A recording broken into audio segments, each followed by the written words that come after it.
Thank you for staying with us. Time now for us to get into the major stories in the papers and beyond. And like I indicated, I'm going to be joined. In fact, I am joined by Selom Branty, a policy analyst and vice president with Imani Africa.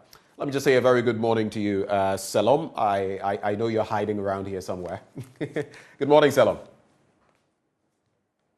You would have to unmute so we can hear you. Oh, okay. I've unmuted. Great. It's good to hear from you. It's been a while, and I'm looking forward to a very exciting conversation. I know you have the Ghanaian Times and the Daily Statesman newspapers, but just to kickstart the conversation, I'd like us to look at something that the Ghana Statistical Service has been telling us. It has to do with the inflation rate that is from December 2020 to December 2021. It stood at 12.6%. And you know what that means?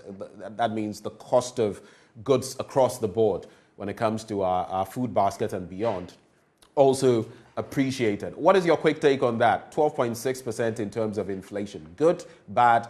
What should we be looking at in 2022? I think 12.6 is higher than what we have been used to in recent times. I think over the past couple of years or so, it has been hovering somewhere around 10%. So a jump to 12.6 might be really problematic, especially with the fact that when it comes to food, food is one of the biggest expenditures in the household. Every average household spends more on food and possibly transport than most other things. And so the fact that we have reached this point, especially when fuel prices have also risen, it means that the average cost of living of a household has increased and incomes have not increased. So I don't think there are a lot of happy Ghanaians out there. That is what this tells me right from the basic. And what it also means is that we are going to have a lot more people complaining about the cost of living. And this trend might probably spiral, or not spiral, but it will compound as the year goes, because this is just January, and a lot of indicators about how the year is going to be have not been fully looked at. We haven't considered food production over the course of the year. We also haven't considered many different things about the import, the rise of imports that's going to happen due to the fact that a lot of essential restrictions have been cut. I mean, what do you call the restricted pricing, the restricted costing of imports is being cut. So once all of these come into play, I think that it's going to even compound the problem as it is.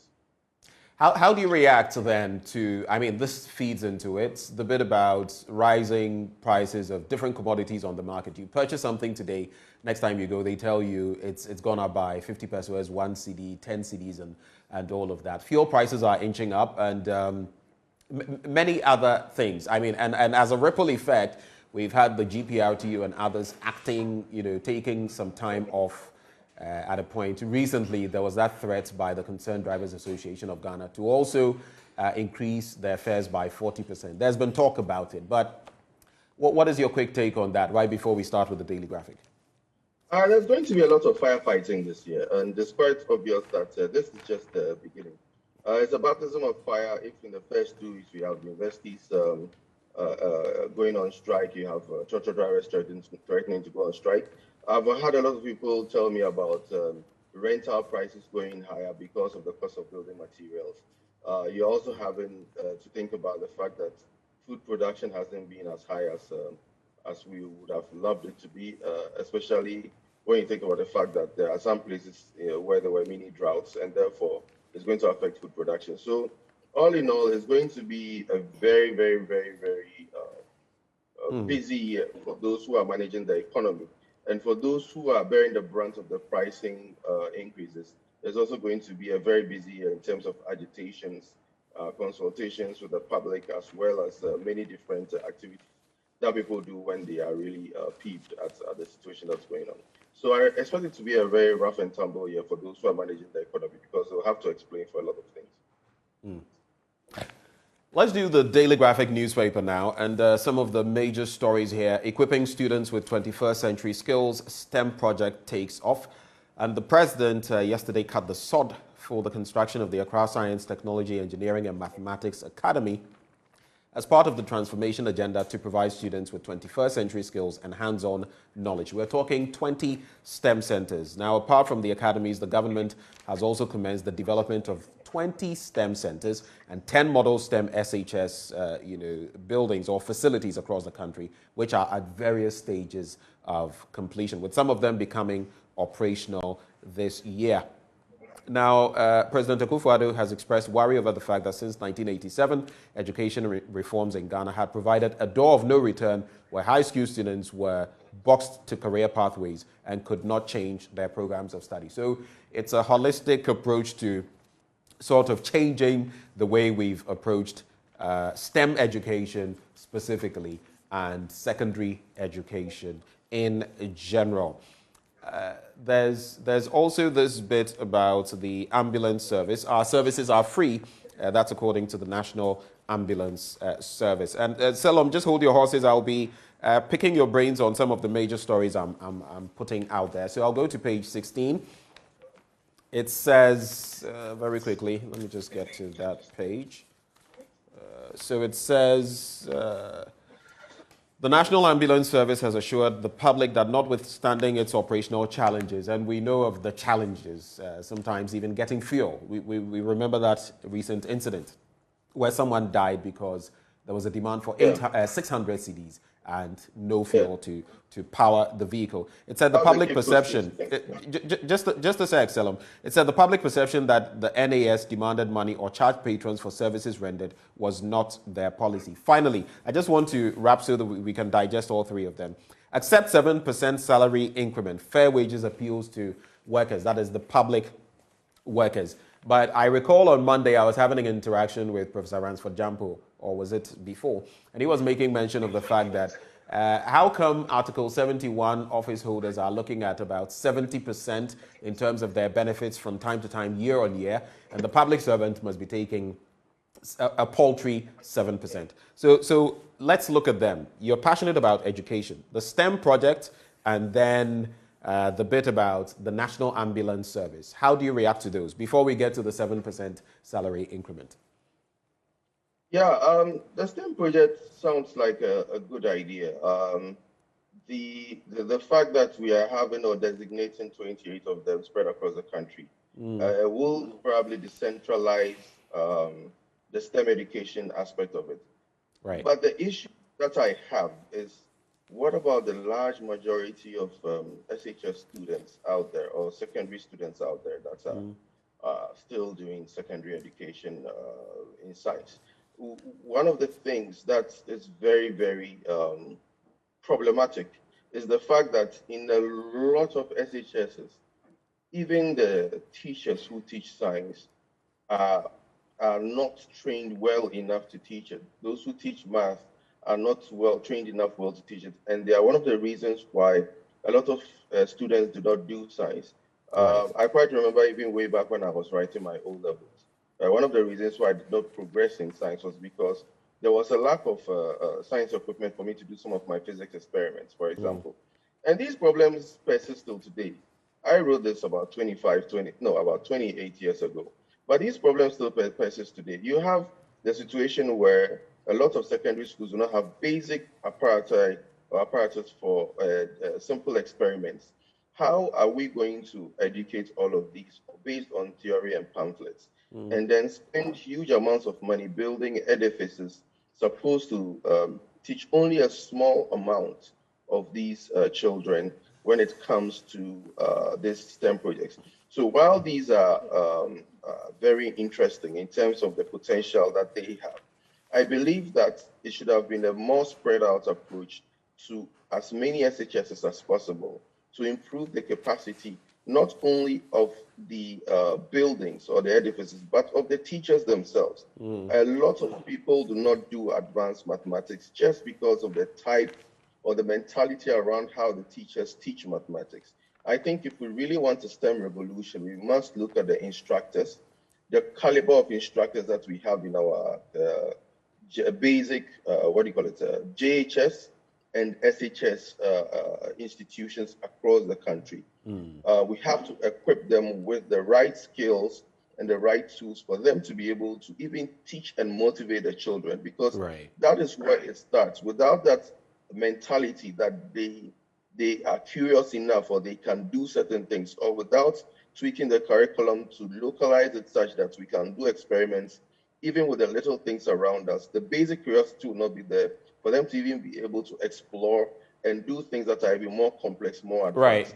Right. Yeah, So, that is so, where we so, need. so basically, it's not about putting up the edifices and stocking them with what you need. Basically, that can be done, but we also need the right approach to ensure that we can achieve the sort of returns that we want. But very quickly, on the bit about services being free. That is the National Ambulance Service. I'm sure you followed that story of a lady who lost her life in recent times on the back of an ambulance not having fuel, a request for 600 CDs, and all of that. What's your quick take on that? We seem to go back and forth between not having ambulances at all, having ambulances having no fuel, having ambulances without the logistics. What's your quick take?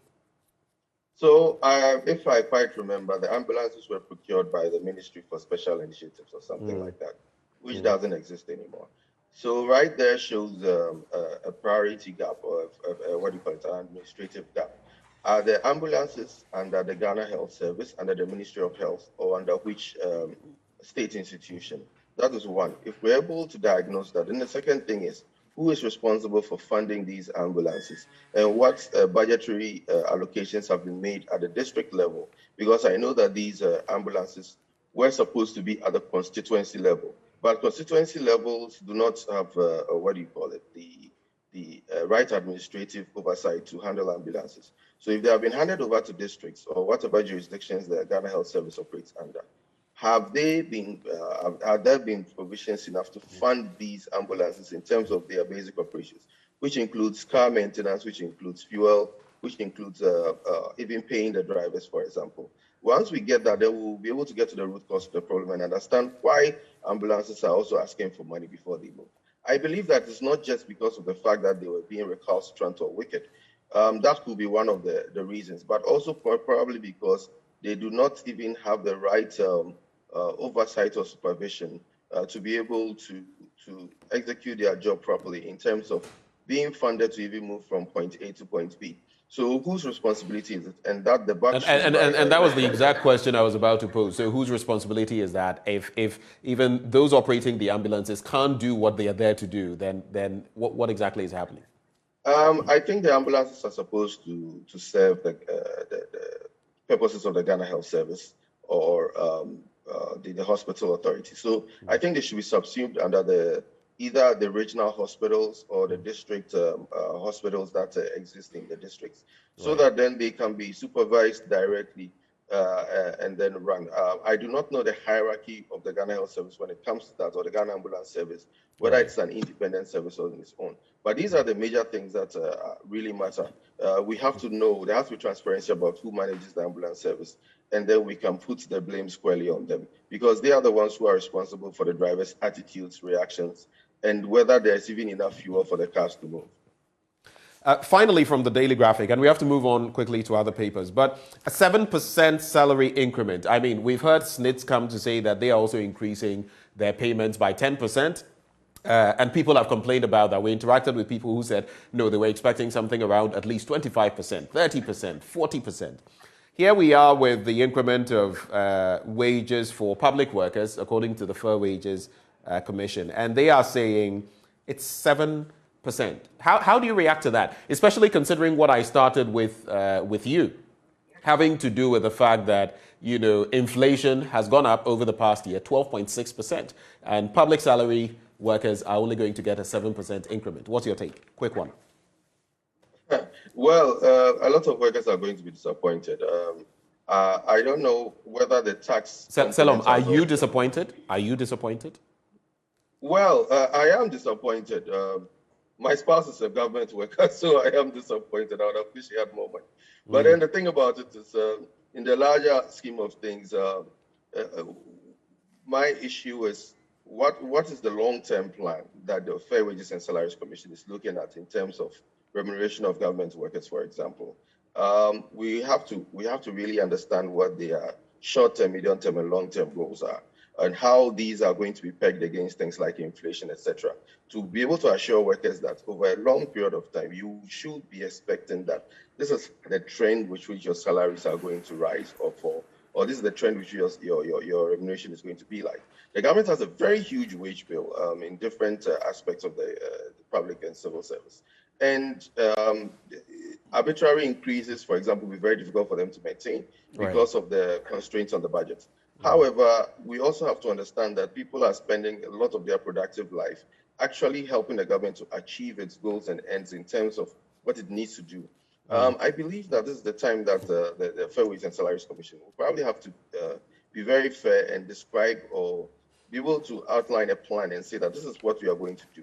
And I believe that incentives that can be given to workers should go beyond just pay increments, marginal pay increments, to look at things like incentives for housing, for different special types of loans, etc. Because even as we have it now, the banking system is such that it's very difficult to get very simple loans to do anything. And these are the things that I believe would assuage or help government workers where they would need quick monies for certain things that are very important, like rentals, maybe purchasing vehicles, paying school fees for their children and their awards in school, etc. Those things are all rising very high, and 7% increments in pay or monthly salaries would not go anywhere to help. So I think we should begin to look at more creative ways of designing the paycheck for workers, which will include some very good credit facilities and things like that. That will help them in their individual aspects of life, because now those things actually take up a chunk of their pay. So you have rentals taking maybe about 4 months' salary, school fees taking another 2 or 3 months' salary, and then you have very little disposable income from which they can use for any other activity they really wanted to. Right. And this is not fair on the ordinary Ghanaian, yes. It isn't fair on the ordinary Ghanaian. Let's go to the Daily Guide newspaper and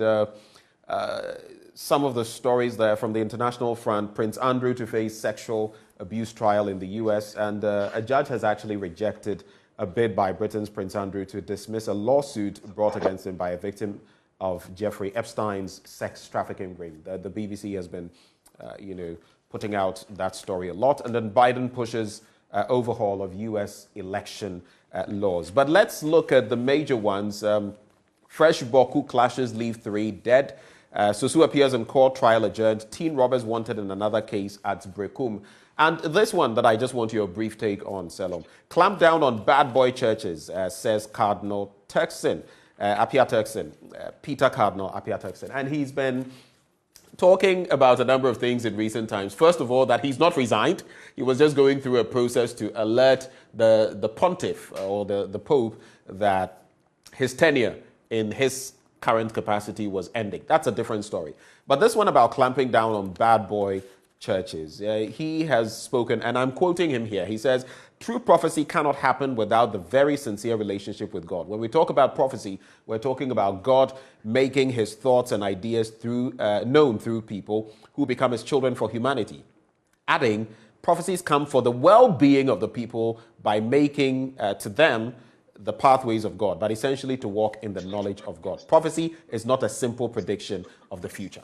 How do you react to the latest developments when it comes to IGP Dr. Dampare and his warning, his message of caution to pastors and how they have reacted? Some are still saying that they are being muzzled. What is your honest opinion on that? Maybe in just about a minute on that one. This prophecy thing is a very, very weird thing. Over the course of the generations of Ghana, we've never had people giving prophecies as much as they do today. And I don't think it's because suddenly God has opened the eyes of every Ghanaian or lots of Ghanaians on the future. I think it's just because people have juxtaposed the need for clairvoyance or the need for, having seers or things like that, which used to be what we call juju men. And a lot of these people have just rebranded and use the Bible as a masquerade for some of the things that used to be done. You're suggesting some of these people are just maybe fetish, juju men who have translated or transported themselves and wielding a Bible and Oh, I they wouldn't now even call say they are themselves human. pastors?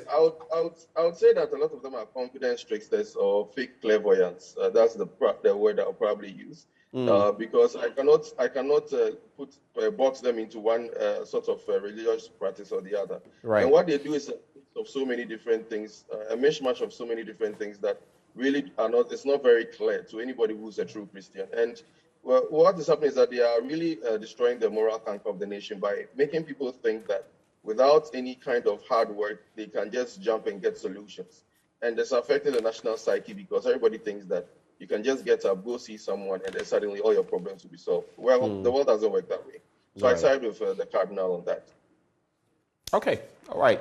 Let's get into the Ghanaian Times newspaper. And this one gets interesting because this is something you've been talking about.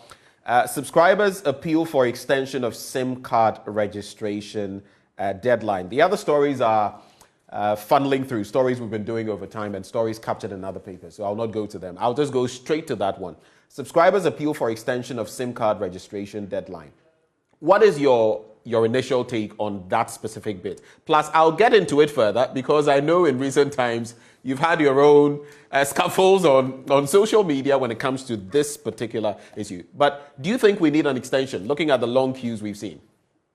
It's an absolute no-brainer that we need an extension because this was a poorly planned event or project. And you cannot run a project that has 42 million people. Even the mathematics does not sound right. Just to set the record straight, Selo, pardon my interjection. Are you saying, No problem. because this is subscribers appealing, those people, the Ghanaians who are appealing for the fact Obviously. that they want an extension, is that the call for the extension? Is that the no-brainer, or is the no-brainer the fact that we are even having this exercise? The no-brainer is the fact that we are not even considering that there should be an extension of this exercise. Okay. For All right. anybody who is owning a project like this and seeing the grand failure of aspects of it, it is very clear that it's been a huge inconvenience on the population, on their productive life. It's been a huge inconvenience on the telcos. It's been a huge inconvenience for everyone concerned, even the NIA itself, because it has been overburdened and overpressured with so many people requiring ID cards, and they are always going on a 2-week hiatus every month. I think consistently for the past 3 or 4 months, they always shut down for about a week or two. You cannot run an exercise that has so many dependencies, so many different, what do you call it, cogs or wheels, or so many moving parts in a way that is barely coordinated with any kind of what do you call it, approach or strategy that works apart from boxing them within a particular timeline and thinking that everybody will comply to it. The world is not as simple as it was maybe 100 years ago, where you could just corral everybody into queues. There are lots of people doing so many different things, some very important to the economy, and then you cannot just force them into line like that. It is absolutely unfair to the Ghanaian that they have gone through this. And in the right situation, those who instigated this should have been apologizing to the nation. You're talking about the communications ministry, the NCA. They should be apologizing to Ghanaians? Those who planned this should be apologizing to Ghanaians. You are talking about people as old as 80, 85 having to go join queues for 3 or 4 hours. I mean, they should put themselves in the shoes of these people and think whether it is fair for people to travel very early in the morning from one place to another, queue, spend so much time during the day queuing, and then having to sit through software that was not working efficiently or well enough, and then having to queue, even sometimes running through the process for 20 minutes through a lot of false starts. I mean, it's very painful if you have to Right. go through a process like that, and it does not invest trust in the people, even in the process at all. So at the end of the day, what are you trying to achieve if even the people are being subjected to so much inconvenience they do not trust the process? These are questions that you should, I mean, any policymaker should have looked at in terms of the potential risk of the exercise. Right. Facing in an exercise like this should have taken about 18 months, where you would have had different aspects of the data planning of this exercise done, and then there'll be a phase 1 or a phase 2 or a phase 3, where you look at what you can synchronize and put together in terms of sanitizing the data.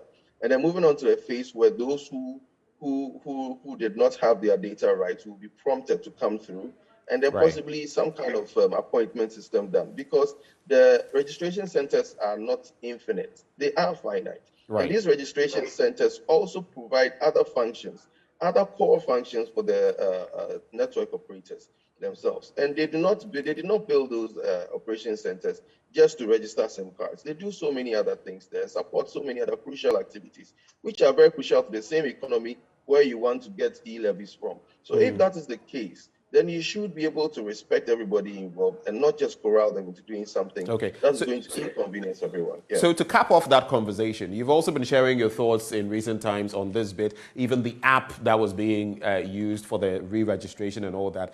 I note that the managing director for the Accra Digital Center, Kofi Ofosun Kansa, has been reacting to you. He's talking about the fact that you should note that government has not signed any contracts with the app developer. The app is coming at no cost to government, and that basically you didn't have your facts right. Do you still have an issue in terms of the application they are using? It's been updated. Do you still have an issue with the app that the telcos are using? Well, if I had not blown the whistle on a lot of these things, for example, we still would have had very egregious I don't know what word to use, planning of this app. As of now, I do not know who is handling it, but it looks like it has now been thrown fully into the hands of the NCA. I've never even commented about the cost of the app, and I never did in any of my social media interactions. My problem was the fact that the app was inefficiently built. It did not serve the purpose for which it was served. Nobody has even been able to respond to me on the fact that for an app like this to be service purpose, it must be online all the time, or it must have a certain benchmark of performance. Nobody responded to that. Nobody responded to the fact that the process by which the app was even taking these things and the devices, where it was not working on a lot of devices. Nobody has taken cognizance of the fact that around the time I published my piece on social media, out of 145 reviews on Google, on the Google Play Store, there were 141 complaints and only 3 comments that said that the app was working well. A lot of people were having issues with the app, and there was direct feedback that they should have worked on. And they could have even paused the whole exercise, retooled the app, and then brought it back with a full bang and said that this app is going to now work within the 6 minutes to 8 minute window that was required for such a system to work efficiently and capture user same subscriber data. But no, I was the one being told that the app people didn't have to pay for it, and a whole bunch of things that were just colored to create the impression that I was lying. But you see, I don't really care about that. What I do care about and what I am focused on is the fact that now they are really going to accelerate the remedial measures to ensure that the app delivers as it's supposed to deliver. And if I were the people in charge of this project, I would actually publish those benchmarks and ask the public to give feedback on whether the benchmarks have been adhered to, so that there will be improvements of the app, or there will be a pause in the deployment of the SIM registration to ensure that this takes place. We also have to take in cognizance that there are third parties involved, some including the NIA, which are dependencies. And the dependency is something or a part of a project that is essential for the project to succeed. If that dependency is also suffering, then it means that the whole exercise needs to be rethought through or thought through again in terms of the end-to-end and where we need to actually fix the gaps. Now that you mentioned this, just your summary comments on this. Do you feel, looking at the problems, I mean, there are times when we've embarked on certain policy directions in this country and realized, this is not going so well. Let's take a breather. It happened with VAT. That's a prominent one. Do you feel we've got to the point where maybe the NCA, the Communications Ministry, and all that digitalization ministry, they should sit down and say, you know what, we're going to pause this for a while and put certain measures in place before we start again? Do you feel we should do that? I don't know what, in the terms of the egos of those who are running this whole exercise, is blocking them from saying that let's pause and then work on this. I don't know why this self-imposed or unilaterally, I'll use the word unilaterally imposed timeline of the end of March 2022 is such a beacon of project implementation that they are not even beginning at this point to announce a relaxation of some of these measures. It is very essential in a project like this that even whilst they got the design wrong, whilst they got the initial process flow wrong, Okay. whilst they got a lot of dependencies wrong, they could have just said that, okay, let's pause, let's work this out with the stakeholders in a way that will not inconvenience everybody concerned. And Okay. then let's roll it out for, let's say, from now to the end of the year in a more sustained approach. Because this thing, mind you, the major objective of this is to prevent fraud. Right. But when you have a situation where people are being coerced, and when I use the word coerce, I'm using it in the strongest terms of the word of the action. When people are being coerced to do something like this, what they would do is that they would find shortcuts and they would find flaws in the process, and they would try to circumvent certain aspects of the process to the extent that the same data that we say we are trying to gather, we would have shortfalls in the quality of data gathered, and then that would then beat the eventual overall objective of this exercise, Right. which is to prevent fraud. And these are some of the things that are, for me, are no-brainers that the policymakers should know because of their extensive knowledge in this field and because of their extensive practice in this field. Why they are refusing to marry their knowledge to the actual practice on the ground and do what is optimal for the Ghanaian is what beats me and it baffles me. I mean, it's very bizarre. I'd like to run these two issues by you. If you can address them both in 2 minutes, I'd be extremely grateful. The first issue is a vaccine mandate. And now, I mean, we've heard the health minister, Kukwa Menu, actually talk about the fact that the mandatory vaccination is non-negotiable. He was talking on state broadcast GBC yesterday, and he says, and I quote him, if you're going to a public place and you are not vaccinated, those of us there too, we want protection. It is our right. So we don't want to entertain you there until you are vaccinated. That is what he says. On the other hand, we have the concerned doctors who are saying these vaccines, we are just playing the game into the hands of global pharmaceutical giants. And they talk about Vermont in the United States, for example, where over 70% of those who have passed in recent times, that is those who have died, so to speak, are those who are fully vaccinated and all of that. And they are saying that it's not necessarily the path we should be going down. The Ghana Medical Association has also reacted and said, no, don't listen to those doctors. What is your take on that? How do you digest this entire mix that we have?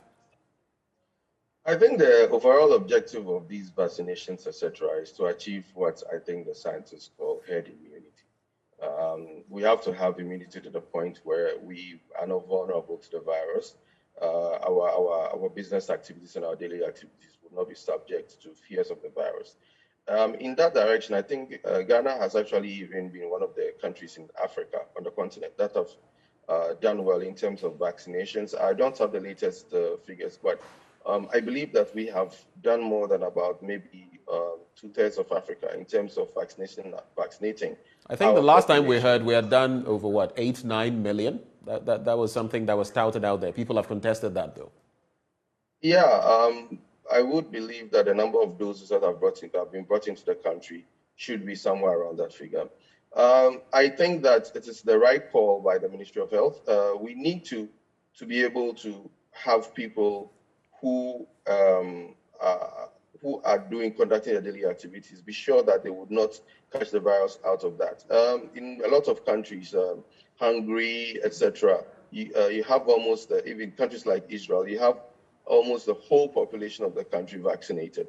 And the case of Vermont might be a unique one, but in all these other countries where mass vaccinations have taken place, South Korea, etc., you still have everything going on well and people going on well about their daily lives without any problems. So I believe that there's some of the conspiracy theories or some of the issues related to adverse effects of the vaccines really affect about 0.00001% of the population.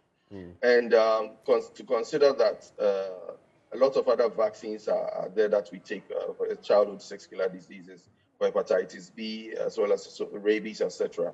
I believe that this is the right direction to take. It is just one of those things where we've had to accelerate the process because we have a very, very infectious and a very, very unpredictable virus going around. Right. So, yeah, whilst a few people might have these fears, the general population should not be held prisoner by these fears. And people should go out and just vaccinate. Right, right. Well, I'd wanted to run the UTAG and CTAG strike by you, but it appears we've run out of time. So, Selom, I just want to say a very big thank you to you for joining us this morning. Watch us away, a policy analyst, Ampa. You've delved into the policies and different dimensions to them. Thank you so much, sir. Thank you very much. Have a great morning. Great. And that is Selom Brantier, who joined us for the news review this morning. Policy analyst and, of course, a vice president of Imani Africa. Well, do stay. Up next, we get into our big stories for the morning. And the first one will be a continuation from right here, the vaccine mandate, vaccinations, and what we should be doing moving forward. And we'll also talk about those 21st century STEM schools. Do stay. We'll be right back.